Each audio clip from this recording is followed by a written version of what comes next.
24절에서 29절까지의 말씀입니다. 신약 성경 227면에 있습니다.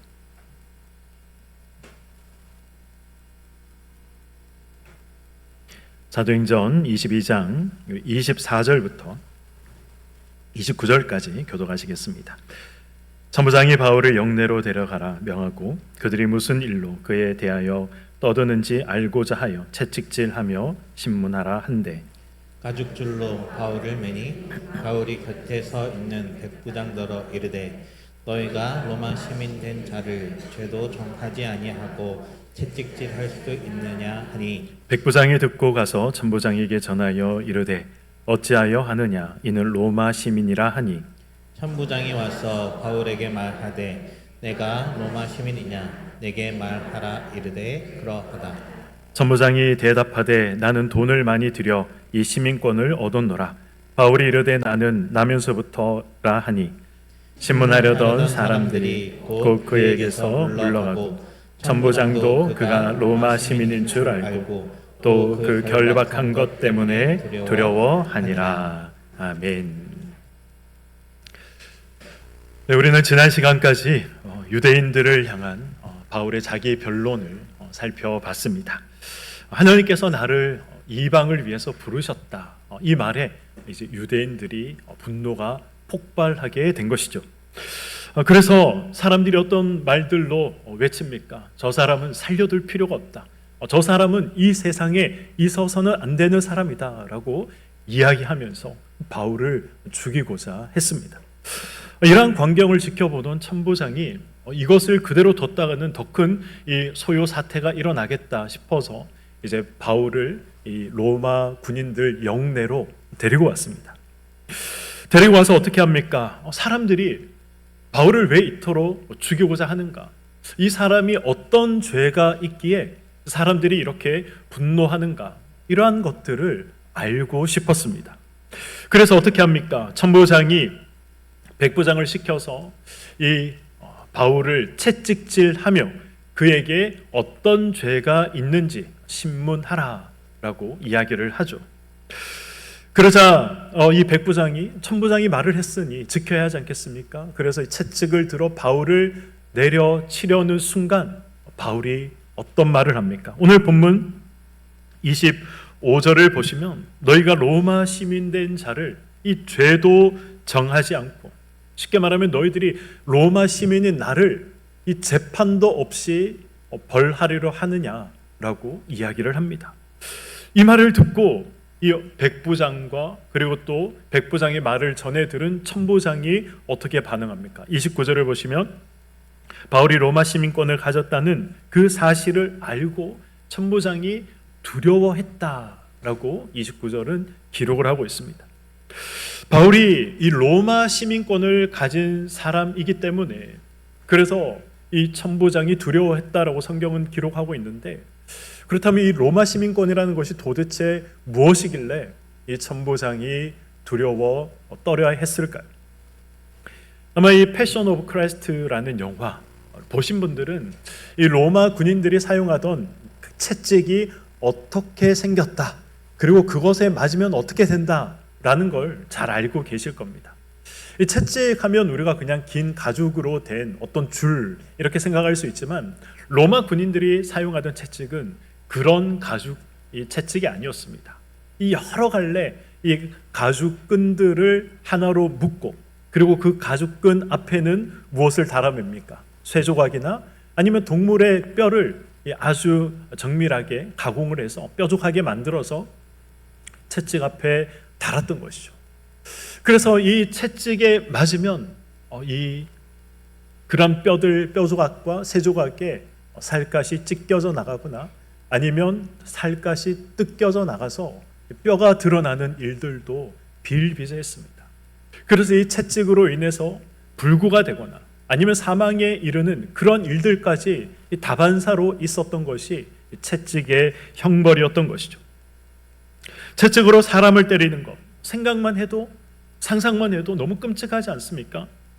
그래서 이 로마 시민권을 가진 사람들은 로마 법에 딱 정해뒀습니다. 로마 시민권을 가진 사람은 어떤 잘못이 있다 하더라도 채찍으로 벌해서는 안 된다. 이런 규정이 로마법에 있었던 거죠. 이건 로마 시민권을 가진 사람들이 가지고 있는 이 특권 중에 하나였습니다.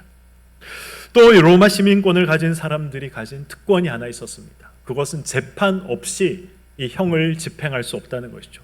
반드시 재판을 거쳐서 그리고 그 사람의 죄가 확정이 된 후에 이러한 형벌들을 내릴 수가 있었습니다. 만약 이 로마 시민권을 가진 사람에게 채찍질을 하거나 로마 시민권을 가진 사람이 재판도 받지 않고 어떤 형벌을 받게 되면 그 형벌을 내리고 채찍질한 그 사람을 엄한 벌에 차도록 로마법에서 규정을 하고 있었던 것이죠. 이런 사실을 알고 오늘 우리가 본문을 본다면 천부장은 지금 로마에 어떤 법들을 어기고 있습니까? 로마 시민권을 가진 사람은 채찍질해서는 안 된다라는 법을 어기고 있는 것이죠. 로마 시민권을 가지고 있는 사람은 반드시 재판을 받은 후에 그 죄가 확정이 되면 이 형벌을 집행해야 된다. 이 형을 집행해야 된다.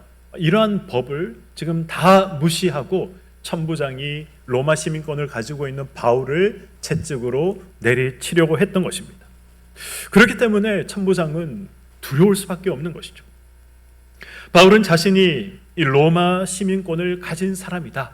이러한 것들을 밝혀서 지금 이 어려움에서 이러한 이 채찍의 형벌에서 벗어날 수 있었습니다.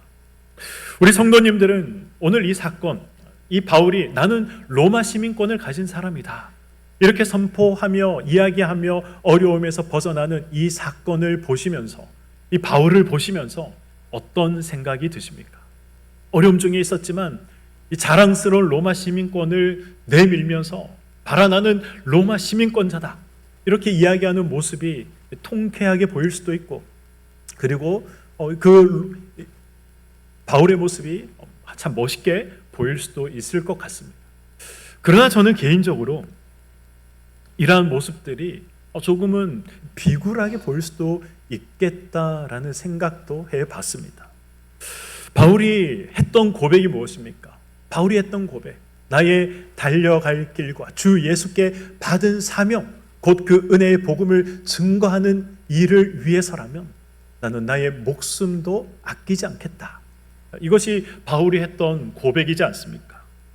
바울이 그렇게 고백을 했는데 그렇다면 이 로마 시민권을 내밀면서 살기보다는 그래 주를 위해 고난받고 죽는 것이니 이 자리에서 죽자라고 말하면서 로마 군인들을 향해서 나를 쳐라 이렇게 말하는 것이 더 멋있게 그리고 또 우리의 신앙에 더 이 도전이 되는 그런 행동이 아니겠습니까? 만약 그랬다면 오고 오는 수많은 세대들에게 바울의 이러한 모습들은 많은 귀감이 되었을 것입니다. 복음을 위해 죽겠다 말했던 그의 고백이 거짓이 아니었구나라는 것을 이 많은 사람들이 알 수 있었을 것입니다. 그러나 바울은 지금 살기 위해서 나는 로마 시민권을 가진 사람이다 라고 이야기하고 있는 것이죠. 내가 살아야 복음도 전할 수 있는 것이고 내가 살아야 이 로마에 가서 하나님의 놀라운 일들을 증거할 수 있는 것 아니냐.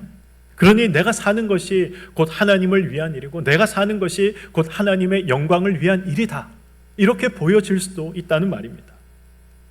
우리도 그런 생각들을 하지 않습니까? 내가 이 땅에서 장수하는 것이 하나님의 영광을 위한 일이다. 하나님을 믿는 내가 잘되고 출세하고 하나님을 믿는 하나님의 자녀들이 좋은 학교에 들어가고 성공하는 것, 취업이 척척 잘 되는 것, 그러한 것들이 하나님의 영광을 위한 일이 아니냐 이렇게 생각하는 것과 별반 다를 것이 없어 보인다는 말입니다.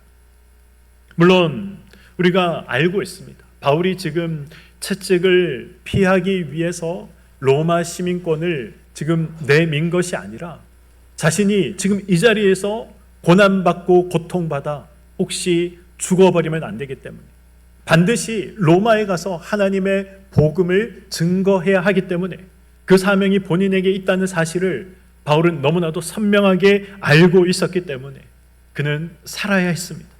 살아서 로마에 가야 했고 로마에 가서 복음을 전해야 했던 것입니다. 그래서 나는 시민권을 가진 사람이다 라고 백부장에게, 천부장에게 이야기를 했던 것이죠. 사도행전 16장을 보시면 이 바울이 빌립보라는 지역에서 오늘 상황과 완벽하게 똑같은 상황을 겪게 되는 그러한 장면이 기록이 되어 있습니다.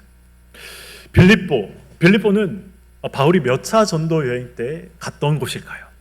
혹시 알고 계십니까? 네, 2차 이렇게 나온 것 같은데 감사합니다. 네, 2차 전도 여행 때 갔던 도시죠. 빌립보에서 누구를 만나게 됩니까? 자주장사 루디아를 만났다. 이건 우리가 너무나도 잘 알고 있는 사실이죠. 그런데 또 한 사람을 만납니다. 바로 귀신 들려 점을 보던 여종 한 사람을 만나게 되죠. 이 귀신 들려 점 보는 이 여종이 바울이 가는 곳마다 바울의 사역을 방해했습니다. 그래서 바울이 마음이 심히 괴로웠죠. 어떻게 합니까? 이 귀신을 내어 쫓았습니다. 귀신이 쫓겨나가자 이 여종이 이제 신들려서 점을 보고 그 사람의 이 여종에게 또 수많은 돈 뭉치를 가지고 와서 이 많은 사람들이 이 돈을 내고 점을 봤었지만 귀신이 쫓겨가자 더 이상 점을 볼 수가 없었던 것이죠. 문제는 이 여종을 소유하고 있는 주인들이 있었다는 것입니다. 그 주인들이 이 여종 때문에 호의호식하며 잘 먹고 잘 살았는데, 그런데 이 여종에게 있는 귀신이 쫓겨나가니 더 이상 자신들의 이 경제적인 이득을 누릴 수 없던 것이죠. 그래서 어떻게 합니까? 바울을 고소하게 됩니다. 이 고소당한 바울이 어떤 일을 겪게 됩니까? 로마의 관원들에게 끌려가서 그가 심한 매질을 당하게 됩니다. 이러한 내용들을 쭉 본다면 이 빌립보에서 바울이 겪었던 상황과 지금 이 예루살렘에서 바울이 겪고 있는 이 상황 너무나도 흡사하지 않습니까? 그런데 오늘 이러한 내용들과 많은 부분이 비슷하지만 결정적으로 다른 부분이 있습니다. 빌립보에서는 바울이 시민권을 가진 사람이다라고 주장하지 않았다는 것입니다. 성난 군중들에 의해서 고발당하고 재판도 없이 매질을 당했습니다. 분명히 지금 이 예루살렘에서 바울이 겪고 있는 일과 빌립보에서 겪고 있는 일들이 거의 완벽하게 동일한 상황입니다. 그럼에도 바울은 로마 시민권을 주장하지 않았다는 것이죠. 예루살렘에서 시민권을 주장했던 바울이 왜 빌립보에서는 이 시민권을 주장하지 않았는가? 이런 부분들 궁금하지 않으십니까? 혹시 예루살렘에서 시민권을 주장했던 바울이 빌립보에서 시민권을 주장하지 않았던 이유가 무엇인지 알고 계신 분이 계십니까? 제가 사실 말씀을 준비하면서 제가 이 부분까지 설교 틀을 잡고 이제 말씀을 준비하면서 이 부분은 사실 없었던 내용이었습니다. 근데 어제 말씀을 준비하면서 이 사도행전 16장 말씀이 저에게 기억이 나더라고요. 근데 왜 그랬을까? 왜 예루살렘에서는 시민권을 주장했고 왜 빌립보에서는 이 시민권을 주장하지 않았는가? 이런 이러한 질문들이 이 설교를 준비하면서 많은 생각과 고민을 하게 만들었습니다. 물론 성경이 말씀하고 있지 않기 때문에 우리가 정확하게 이런 이유 때문에 바울은 예루살렘에서 시민권을 주장했고 빌립보에서 시민권을 주장하지 않았다라고는 말할 수가 없습니다.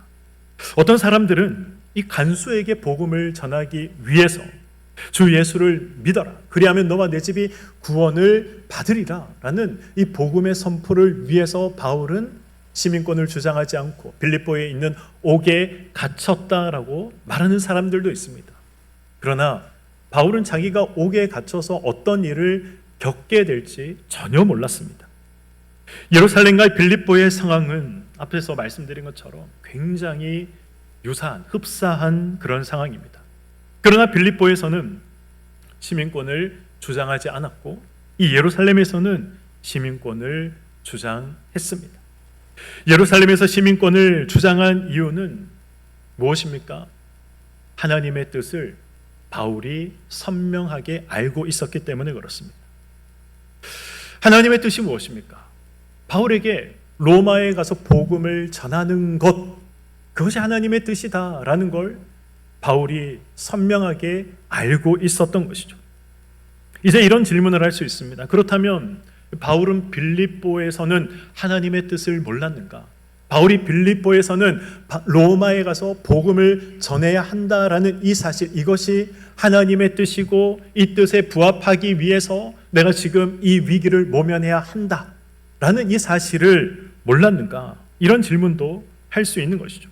어떻습니까? 빌립보에서 바울은 하나님의 뜻을 알았을까요? 몰랐을까요? 로마에 가서 복음을 전해야 한다. 이것이 하나님이 나에게 주신 사명이요 소명이다 라는 것을 바울이 알았을까요? 몰랐을까요? 알았을까요? 몰랐을까요? 네. 이 부분이 저에게 굉장히 큰 고민이었습니다. 저는 몰랐다라고 생각합니다. 제가 그렇게 생각하는 성경적인 근거들이 있습니다.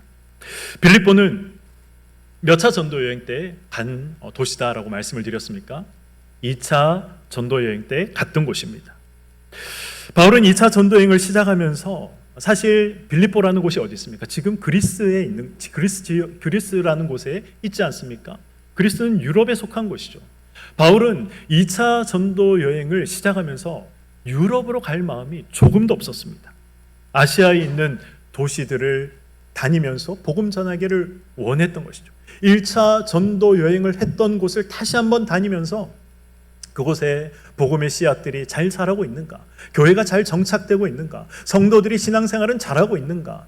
그러한 부분들을 다시 한번 점검하고 돌아보기 위해서 아시아에 있는 도시들을 가기를 원했습니다. 그런데 사도행전 16장 6절을 보시면 성령이 아시아에서 말씀 전하지 못하게 하셨다라고 기록이 되어 있습니다.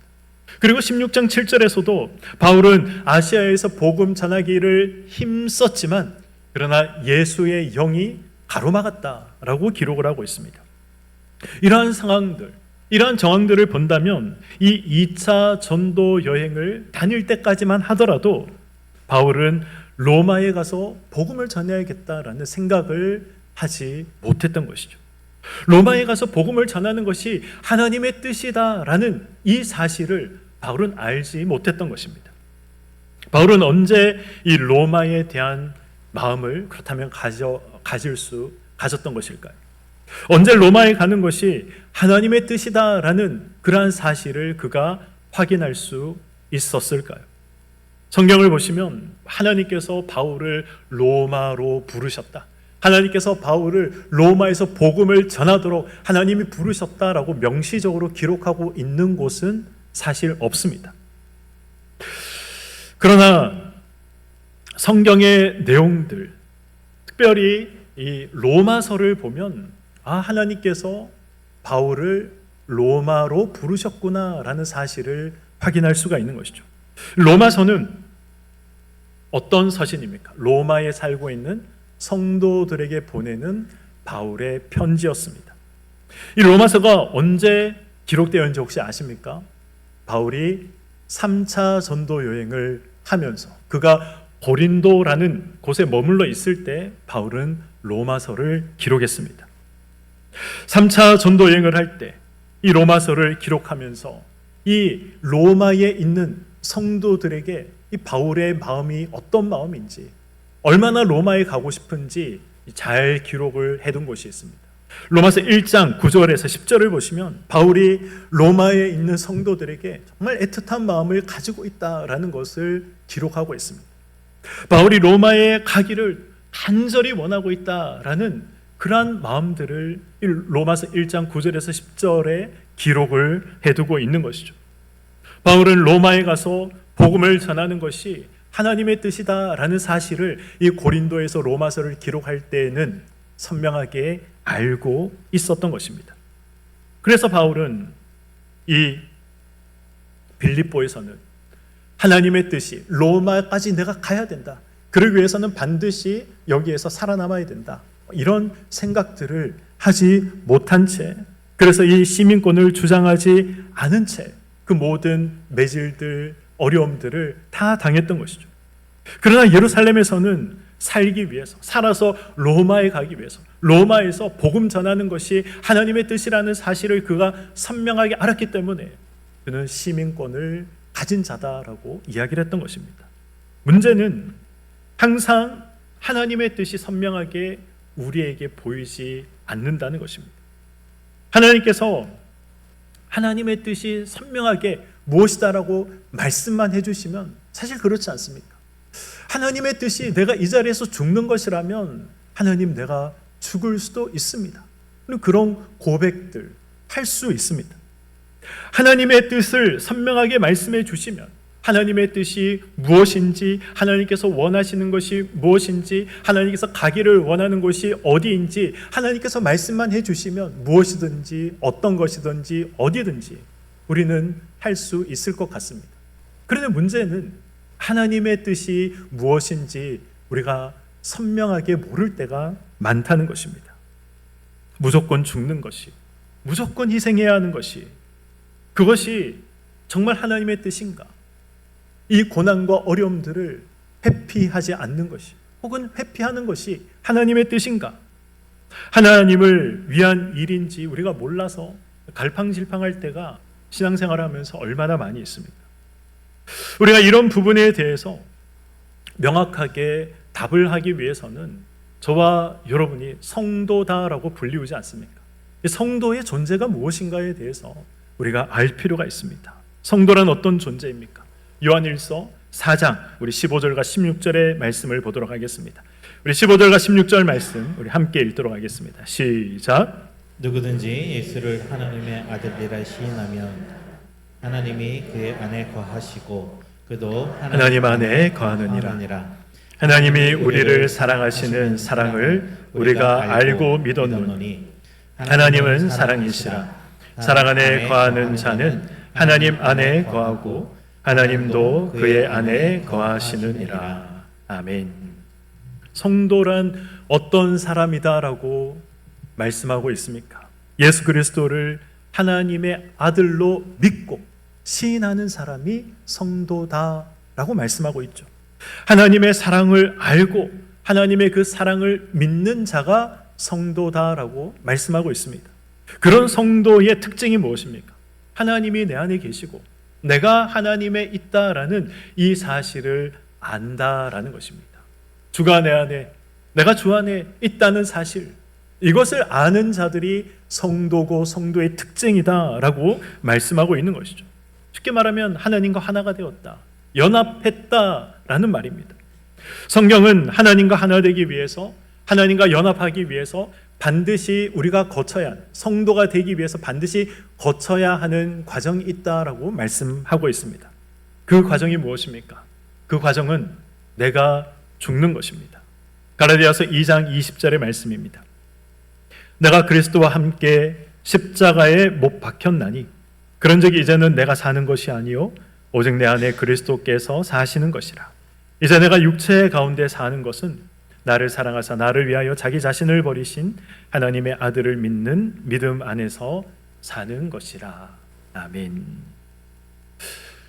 우리가 십자가 찬양을 통해서 얼마나 또 많이 찬양합니까? 설교를 통해서 얼마나 십자가라는 말을 많이 듣고 있습니까? 십자가가 무엇입니까? 십자가는 한마디로 말하면 주인이 바뀌었다라는 것입니다. 십자가 사건은 주인이 바뀌는 그런 사건인 것이죠. 하나님을 모르고 살던 나는 죽고 이제 하나님의 자녀가 되어서 하나님을 내 삶의 주인으로 모시고 살아가는 것, 그것이 십자가의 의미인 것이죠. 하나님께서 내 인생과 내 인생의 목적과 목표와 방향을 하나님께서 정하시고 나는 그 방향대로 하나님이 나에게 주신 뜻대로 살아간다 라고 고백하는 것, 그것이 십자가의 의미 아니겠습니까? 그래서 성경은 이제 내가 사는 것이 아니라 내 안에 그리스도께서 사는 것이다 라고 말씀하고 있는 것이죠. 나는 죽고 내 안에 계신 예수 그리스도께서 사시는 것이다 라는 것입니다. 우리는 이 말을 오해하면 안 됩니다. 그래서 이제 나는 없어졌는가? 그렇다면 나는 꼭두각시처럼 살아가야 하는가? 손가락 인형 아시죠? 손을 끼워서 이 놀이를 하는 인형. 그런 인형같이 나는 그런 껍데기밖에 없는가? 우리가 그런 오해를 해서는 안 될 것입니다. 예수님이 내 인생의 주인으로 자리 잡고 계시고 나는 예수님의 명령 아래에 있다라는 이 사실을 알고 살아간다는 것이죠. 예수 그리스도가 주인된 삶을 살아가는 것입니다. 예수 그리스도가 주인된 삶, 그런 삶이 무엇입니까? 예수님께서 이런 삶이 무엇이다라는 것을 말씀하기 위해서 예수님이 교회를 이야기하십니다. 성경이 교회를 어떻게 묘사하고 있습니까? 교회는 한 몸이죠. 예수 그리스도께서 머리가 되시고 저와 여러분들은 지체가 되어 팔과 다리가 되어 머리가 움직이는 대로 우리가 열심히 일해야 하는, 우리가 머리의 명령을 따라서 순종하는 삶을 살아야 하는 그런 존재라는 것입니다. 머리가 열심히 명령을 했는데 손과 발이 움직이지 않으면 그 명령은 생각에 불과한 것이고 실천되지 않는 그런 허상에 불과한 것이 되는 것입니다. 그래서 우리가 하나님의 뜻에 우리의 삶을 맞추고 하나님의 뜻에 우리 삶의 모든 방향을 맞추며 살아가는 것, 그것이 너무나도 중요하다라는 것을 예수님은 한 몸으로 비유하여 말씀하고 있는 것입니다. 고통을 회피하는 것이 만약에 하나님의 뜻이라면 고통을 회피해야 합니다. 살아남는 것이 하나님의 뜻이라면 살아남아야죠. 고통을 그러나 감당하는 것이 하나님의 뜻이라면 또 감당할 수 있는 자리까지 가는 것이 우리가 마땅히 가야 할 자리라는 것입니다. 앞서 말씀드렸듯이 문제는 하나님께서 저와 여러분에게 선명하게 말씀해 주시지 않을 때, 하나님의 뜻을 선명하게 알 수 없을 때 어떻게 해야 하는가입니다. 하나님이 죽기를 원하시는지 살기를 원하시는지, 하나님이 이 자리를 벗어나기를 원하시는지 아니면 감당하기를 원하시는지 하나님께서 분명하게 말씀해 주지 않을 때 성경이 우리에게 무엇을 말씀하십니까? 끝까지 가봐라 라고 말씀하십니다. 누가복음 12장 우리 11절에서 12절 말씀을 우리 함께 보도록 하겠습니다. 우리 11절 12절 말씀 우리 함께 읽겠습니다. 시작. 사람이 너희를 땅이나 위정자나 권세 있는 땅 앞에 끌고 가거든 어떻게 무엇으로 대답하며 무엇으로 말할까 염려하지 말라. 마땅히 할 말을 성령이 곧 그때에 너에게 가르치시리라 하시니라. 아멘. 지금 예수님께서 어떤 말씀을 하고 계십니까? 잡혀가라라고 말씀하고 계십니다. 잡혀가라는 의미가 무엇입니까? 끝까지 가보라는 것이죠. 끝까지 가면 거기서 내가 답을 주겠다라고 말씀하고 계십니다. 빌립보에서 바울이 그랬죠. 자신이 로마 시민권자고, 그래서 오늘 이 예루살렘에서처럼 얼마든지 나는 로마 시민권이 있는 사람이다라고 말할 수 있었습니다. 그러나 바울은 끝까지 갔습니다. 끝까지 갔더니 어떤 일들이 일어났습니까? 이 땅이 진동을 하고 옥문이 열리고 이 간수와 간수의 가족들이 예수 그리스도를 믿는 놀라운 이 이적과 은혜들을 경험하고 체험하지 않았습니까? 바울이 끝까지 갈 수 있었던 이유가 무엇입니까? 바울은 항상 준비가 되어 있었습니다. 어떤 준비가 되어 있었습니까? 하나님의 뜻에 자기의 책임을 다할, 하나님의 뜻에 자기의 모든 것을 맞출 수 있는 그런 준비가 되어 있었던 것이죠. 오늘 말씀을 맺도록 하겠습니다. 우리는 바울의 이러한 모습들을 보면서 나의 신앙을 점검할 수 있어야 됩니다. 신앙이란 무엇입니까? 신앙이란 삶의 책임을 다하는 자세입니다. 어떤 삶의 책임을 다하는 자세입니까? 하나님의 뜻에 내 삶을 맞추는 그러한 책임들, 그러한 책임을 다하는 것이, 하나님의 뜻에 나의 책임을 맞추는 것이 신앙의 자세인 것이죠. 끝까지 가라라고 말씀하시면 한번 끝까지 가보는 것입니다. 하나님께서 부르신 선명한 그런 목적이 있고 그 그런 자리가 있다면 또 우리가 바울처럼, 예루살렘에서의 바울처럼 자기가 가지고 있는 것들을 지혜롭게 사용해서 하나님께서 원하시는 자리까지 또 갈 필요도 있는 것이죠. 그래서 신앙은 결국 어떤 싸움입니까? 그래서 신앙은 결국 인내의 싸움입니다. 어떤 인내의 싸움입니까? 충성이 변하지 않는, 하나님의 뜻에 나의 삶을 맞추겠다라는 이 마음이 변하지 않는 인내의 싸움이 바로 신앙의 싸움인 것이죠. 하나님께서 나를 사용하시는 그날, 하나님이 나를 사용하시는 그날까지 내가 하나님의 뜻에 맞추어 나의 삶을 변함없이 살아가겠다. 이런 믿음의 다짐들이 저와 여러분들에게 있기를 소망합니다. 우리의 신앙을 점검해야 합니다. 나는 지금 하나님의 뜻에 나의 모든 것들을, 나의 모든 책임을 맞추어서 지금 살아가고 있는가? 하나님의 부르심에 식지 않은 그러한 이 인내와 충성으로 내가 지금 살아가고 있는가? 우리가 스스로 질문하고 점검해 보시기를 소망합니다. 그래서 우리에게 주어진 성도의 복된 자리, 하나님께서 여기까지 와라 라고 말씀하신 그 자리까지 가서 하나님 앞에 우리의 인생이 귀하게 쓰임받고 또 우리를 통해서 하나님의 영광이 드러나는 귀하고 복된 우리 교회 모든 성도님들의 삶이 되시기를 주님의 이름으로 간절히 축원드립니다. 아멘.